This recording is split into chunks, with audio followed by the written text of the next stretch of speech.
We Free Kings by J. M. Bullen.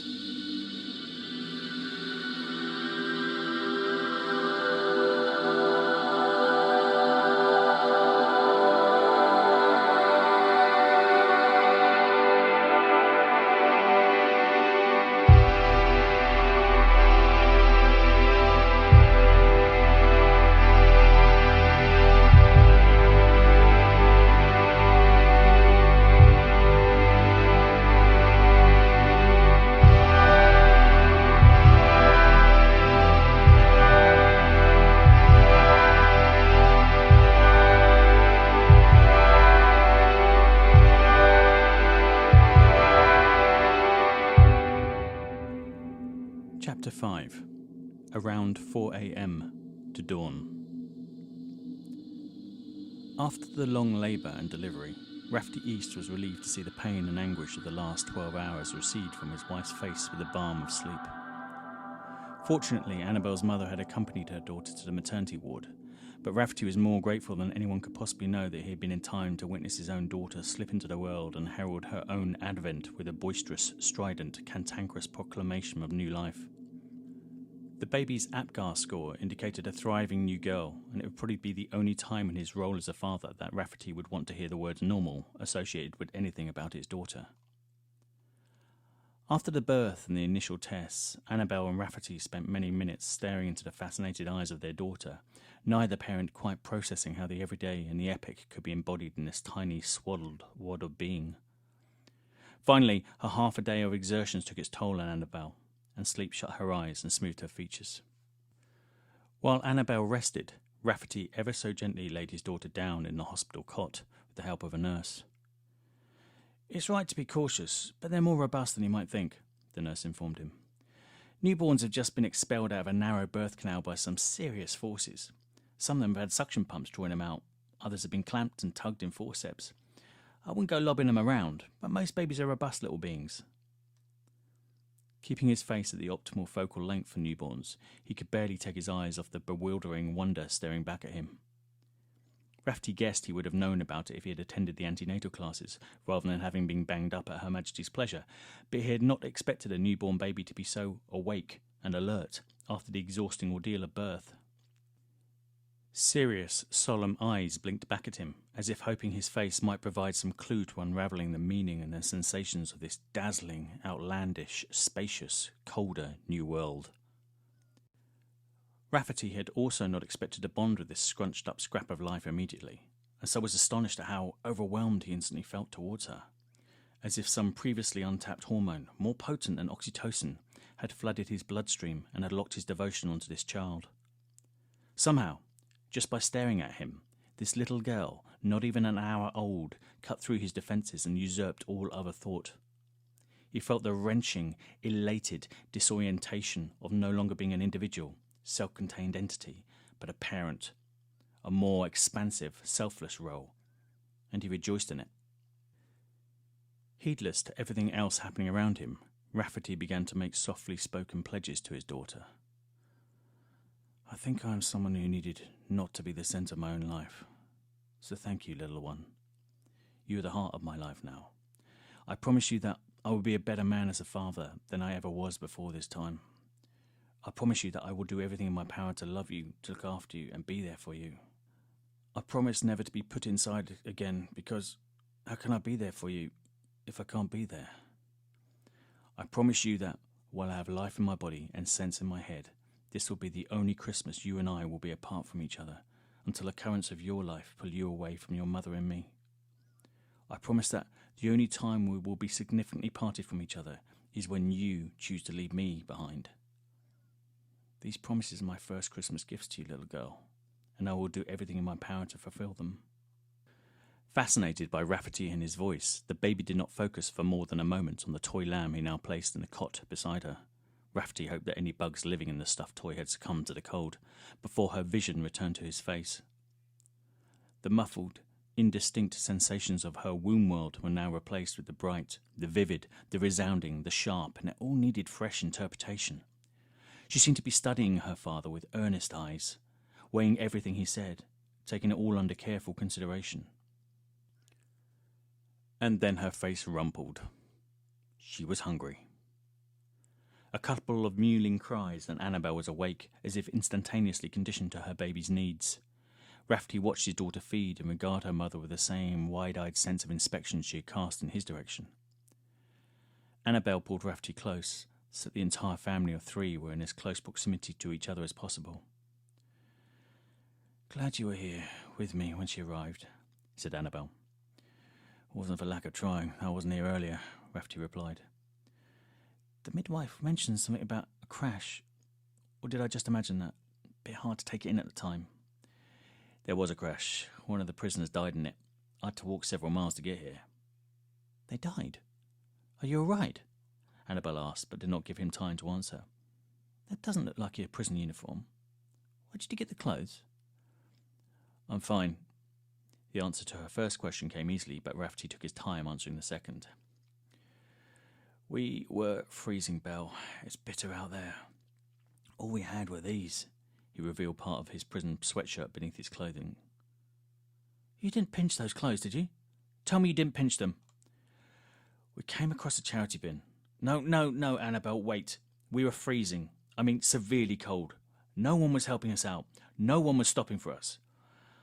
"I know I can't return them, but I promise I will not keep these clothes or profit by them." "And your prison guards allowed you to do this?" she asked. Again, Rafferty guessed what his wife's response might be to his answer, and so took his time delivering it.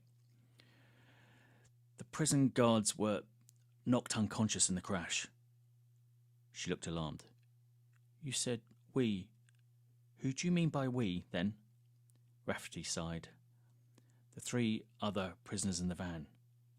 "And no prison guard escort? Are you telling me you're on the run, Raff?" No, Belle, please stop. You're not to stress yourself with this now." Rafferty was trying to hush the conversation, partly because he did not need Annabel to face the judgment of the others on the ward about her husband the following day, and partly because it was so late at night and others were sleeping. "I had permission to be here. I'm not absconding. They know where to find me. If I'd sought out the police and been taken into custody, by the time everything would have been verified with the right authorities, there's not a hope in hell I would have been here for the birth or at all. And when I leave here, I'm going to hand myself in." Even through what she had endured that day, Annabel saw the sense in what her man was saying.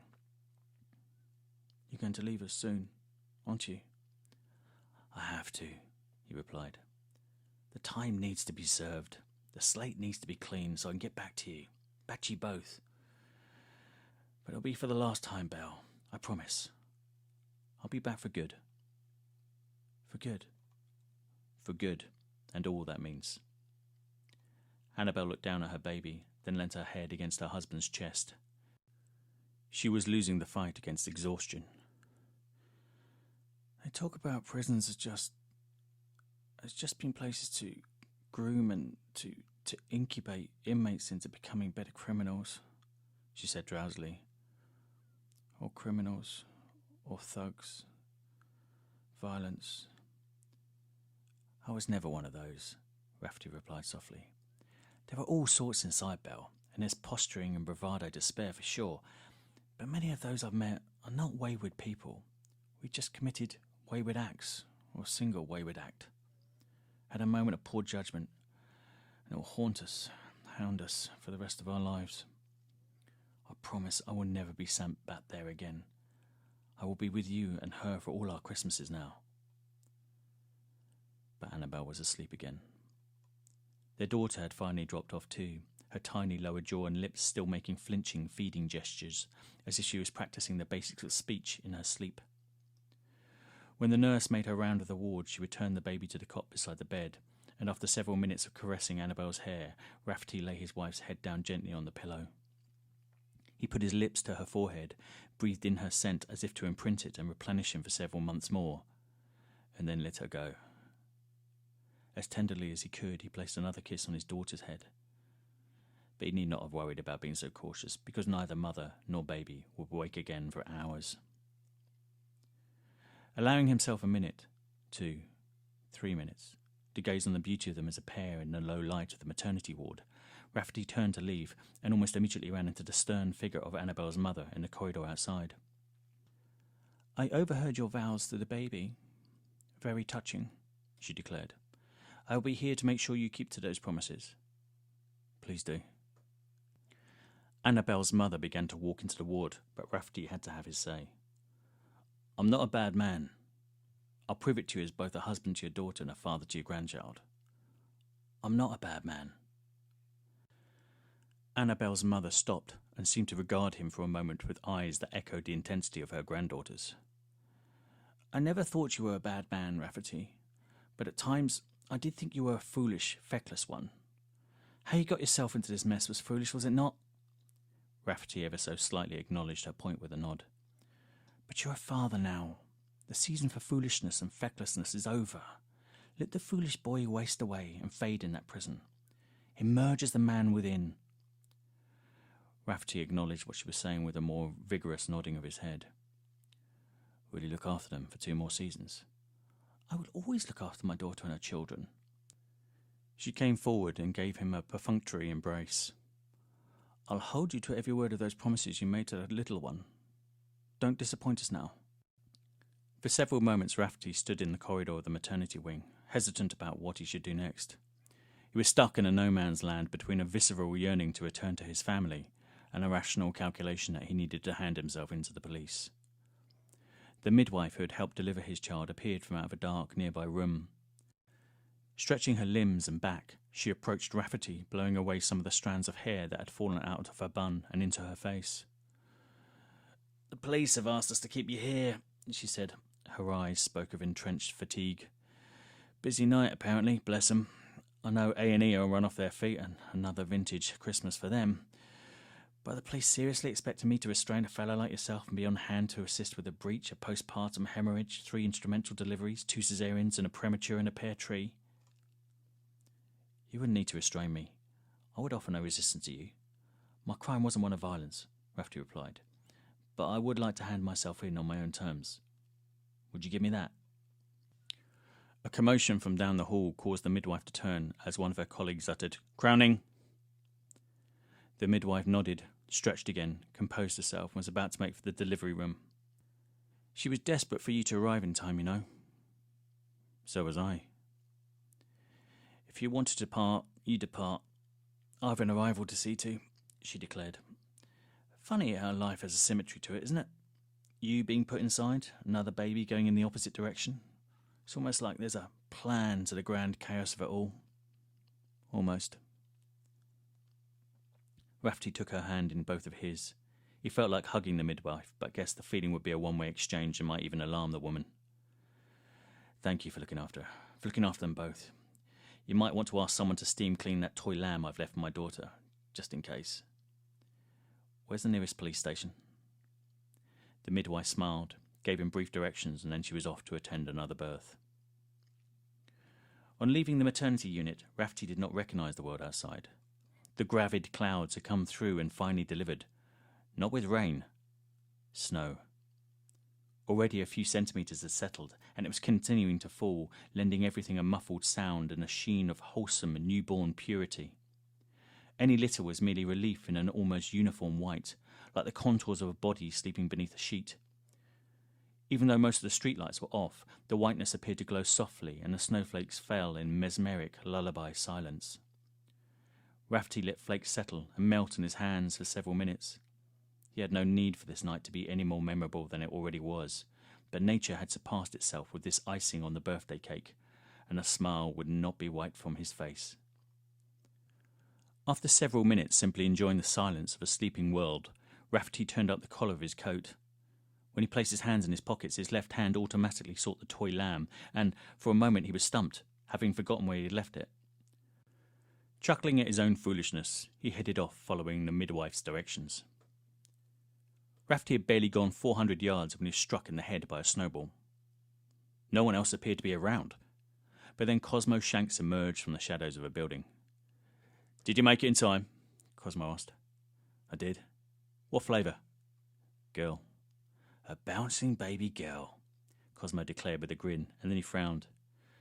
"Never know why you use that term bouncing to describe babies. They can barely move, and bouncing seems about the last thing you should do with them. Is she bonny?" "And so much more." Cosmo beamed again. "And the missus?" "So much more too." Cosmo gave Rafferty a handshake and then pulled him into a hug.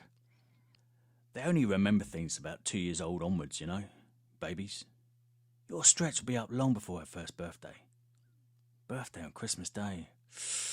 Cosmo sucked his teeth. Don't you dare skimp on her with the presents. She deserves double. Rafferty was so absorbed in his own joy and relief that he'd almost forgotten entirely why Cosmo was at the hospital too. How is Rebecca? She'll pull through. Cosmo adopted a more serious smile. Might be some long-term implications for her. They won't know for sure yet. But she'll pull through. She's sleeping now and being monitored. Whatever those medical staff have been paid in there, it's not enough. I think they thought I was her father. I left when the nurse started asking the questions for the forms. Fortunately for me, another emergency came in. Cosmo stopped to take a moment to look back at the hospital. I have no idea if Marley is in there somewhere. Or Mantle. Or him. Hell of a night. Hell of a night, Cosmo agreed. The big man peered up into the sky and then took in the winter wonderland around him, snowflakes making his beard shimmer as if he had laced the hairs with tiny gemstones. There's been beauty too, but I didn't think Christmas and a coating of snow could disguise the ugliness we've seen tonight. But, wouldn't you know it, it kind of has. Maybe not goodwill to all, but to most. The pair of men dawdled onwards towards the police station. The wind that had been harassing them all night had vanished, and now they were entranced by the falling flakes, beautifying everything with blank stillness. But for the occasional taxi or police car, the streets belonged to them. For their last hour of freedom, the streets were theirs. They were the monarchs of the streets. They were beside a children's playground with the police station in their sights when Cosmo held out an arm to stop Rafferty and asked, "Want to build a snowman?" They grinned and giggled like children, rolling 2 single snowballs over and over and over, up and down the street, up and down, fattening up their creations and letting them binge on the fresh flakes, only stopping to tuck their hands into their armpits and laughing with the pain as the feeling returned to their frozen fingers. Then it was back to plumping up the bodies of their snowmen, until Cosmo swelled to a sphere that almost reached to his waist, whilst Rafferty's was smaller, more cylindrical in shape. But now the heads had to be fashioned, and a new snowball was fattened up, both men seeking out fresh snow and stinging each other's with a mock outrage. With heads and bodies complete, they used stones and pieces of litter excavated beneath the snow to form the snowman's features. They may not have been blessed with carrots and coal, but soon these were the 2 best-dressed snowmen in the country, donned as they were in a cable-knit jumper and a peacoat on one, as well as a jacket with a fur-lined collar and a long, deep green toweling dressing gown on the other. The tops of trousers were even packed in with snow, so they dangled down from the snowman's tubby bellies and sagged across the pavement to the playground. Finally, the 2 men were stood in their prison-issue uniforms, admiring their overdressed creations who were now wearing the garments from the charity clothing bank. They passed critical comments on each other's handiwork. Rafferty's had the wrong body shape and looked startled with its shiny sweet wrapper eyes. Cosmo's leaning head and wonky crisp packet mouth made it look drunk. And then, without another word uttered to each other, the men headed into the police station. No one was inside. The desks stood empty, although the 2 men could hear commotion and sozzled singing ringing up from the cells somewhere in the back. Content to bask in the warmth of the room and content to know they were now where they should be, it was several minutes before they pressed the buzzer beside the desk. They still had to wait many moments before a police officer arrived. Clocking their outfits, the middle-aged police officer frowned sceptically. "Can I help you, gents?" "My name is Cosmo Shanks and this is Rafferty East. We are prisoners and we were being transported by van along with Robert Butcher, Marley Jakes and some fraggle straight from court called Robin Mantle. The van skidded and crashed in a forest quite a few miles to the northwest-ish from here. Bob Butcher died in that crash and our prison escorts were knocked unconscious. Easty here had special leave to be at the birth of his daughter, which he has attended. We're now handing ourselves in." "You expected, but only count 2 out of the 4 or 3 kings," the police officer replied. "Marley Jakes was attacked by a group of thugs in town and Mantle lost his wits in the early hours. Both were picked up by ambulances with police attending." The police officer looked on the system and consulted notes to confirm the veracity of what he was being told. Cosmo went on, "Did you find the van? Did you find Bob Butcher? Are the custody officers okay?" "The van was found. Robert Butcher was pronounced dead at the scene, sadly. The detention custody officer and driver are receiving treatment for prolonged exposure to the cold and are now being monitored by doctors. But ostensibly, they seem fine. Someone made a report of you fellas yelling through letterboxes. No one was stopping for us. No one was opening doors. Cosmo made a point of looking down at his escape risk uniform. Not surprising, really, I suppose. Any news on Marley Jakes? I'll try to get back to you on that, the policeman responded. Quite a merry trail you gentlemen have led us this night, and Christmas Eve is never one of the quieter nights of the year for us. But you did the right thing in coming here. Unfortunately, there's no room at the inn, as it were. Busy night, run ragged, cells full. Want us to come back in the new year? Asked Cosmo. The policeman smiled courteously. That's a kind offer, Mr. Shanks, but I'm going to have to decline if I want to keep my job. We'll accommodate you somewhere, gentlemen. Has it been an adventure to get here? You've no idea, replied Cosmo. The policeman turned to Rafferty. Mother and baby doing well? They are. Baby girl. Congratulations, the policeman returned warmly, before adopting a more formal manner. Right, I'm going to have to sort out your accommodation, so I'll be gone for a few minutes. I will log the fact that you've turned yourself in, and that can only stand in your favour. But I'm asking you to remain here now. If I come back and you've gone, that will be logged too. I think we understand each other. Both prisoners nodded. They were going nowhere. After several minutes, the same middle-aged policeman returned with a sheepish look on his face. I'm really sorry to have to do this to you, gents, but the cells are full, so I'm going to have to put you in one of our vans. I'll give you blankets and put the heaters on, and I'll come to check on you regularly, but it's the best I can do tonight. Take it or leave it.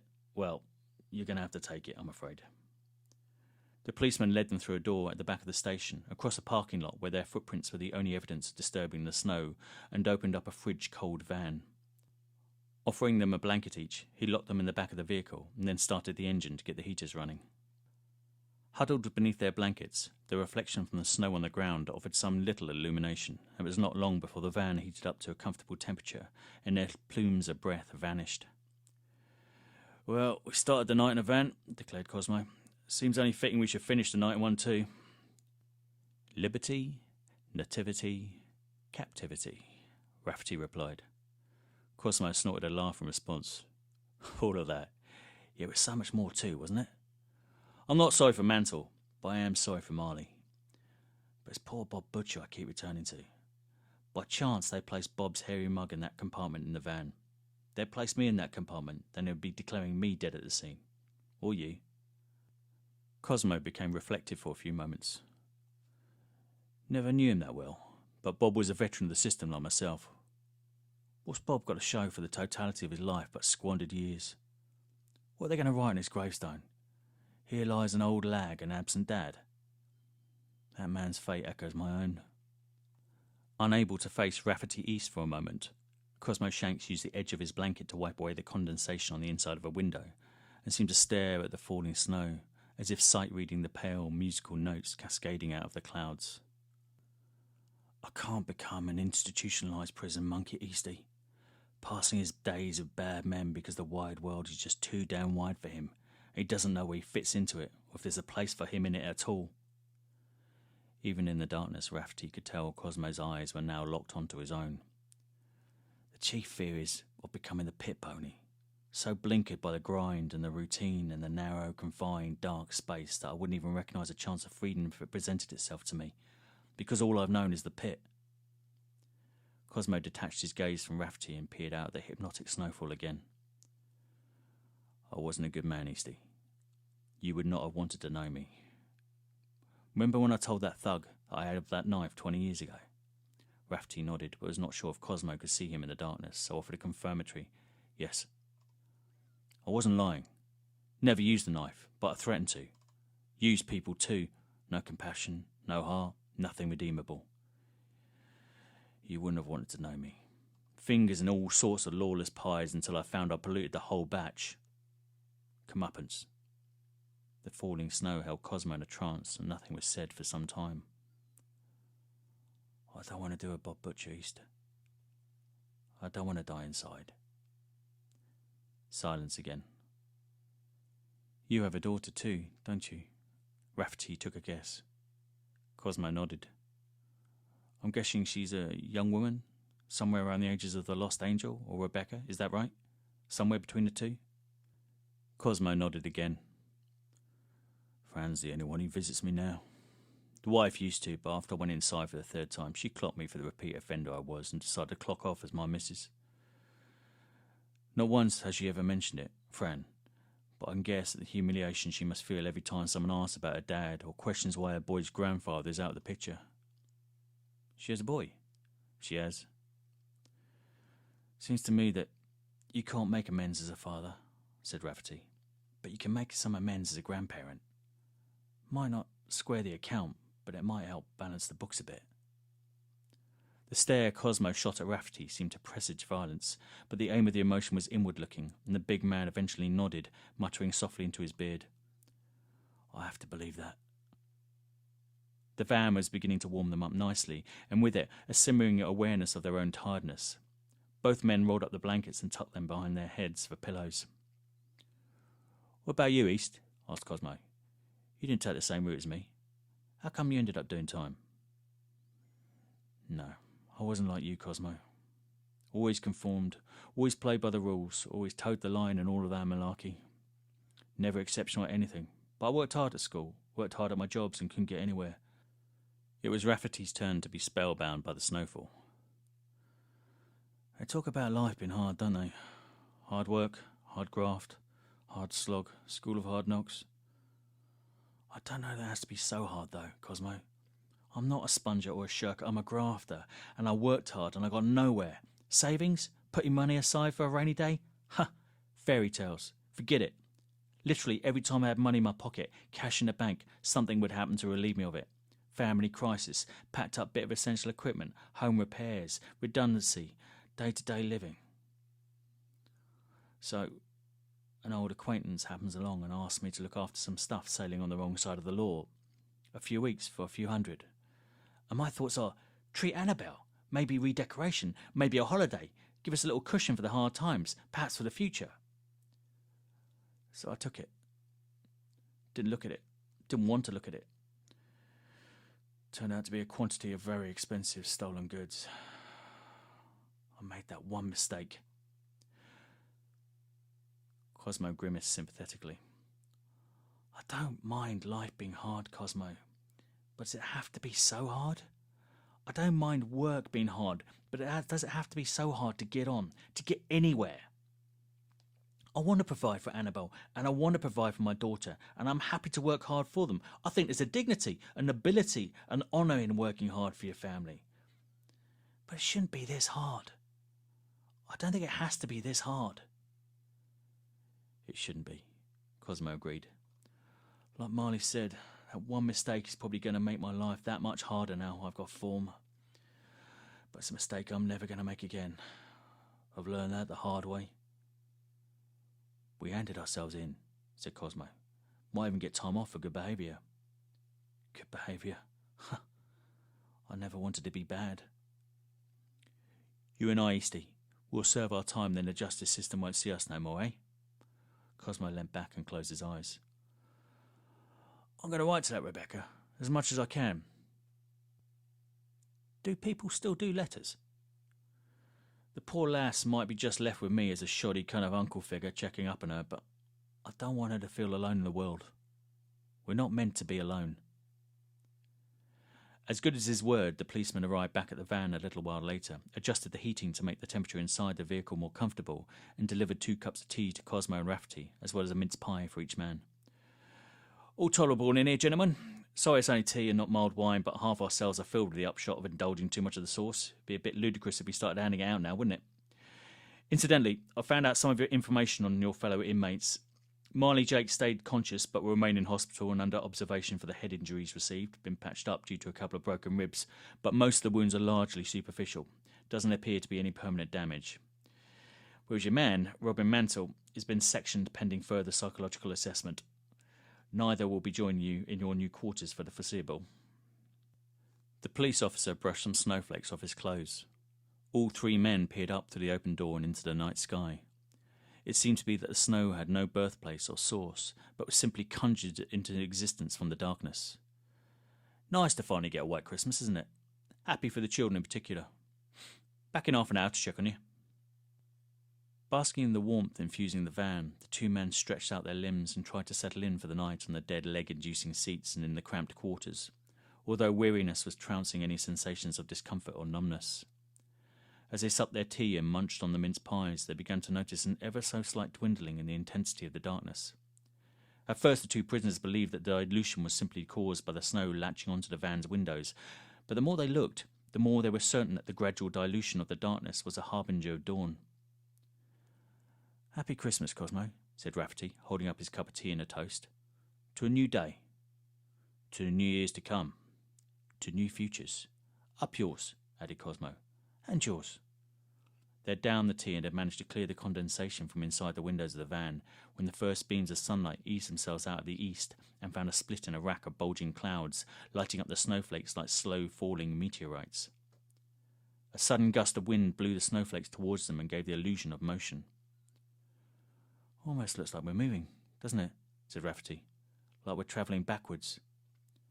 "I disagree, Eastie. All our movement is in a forwards direction."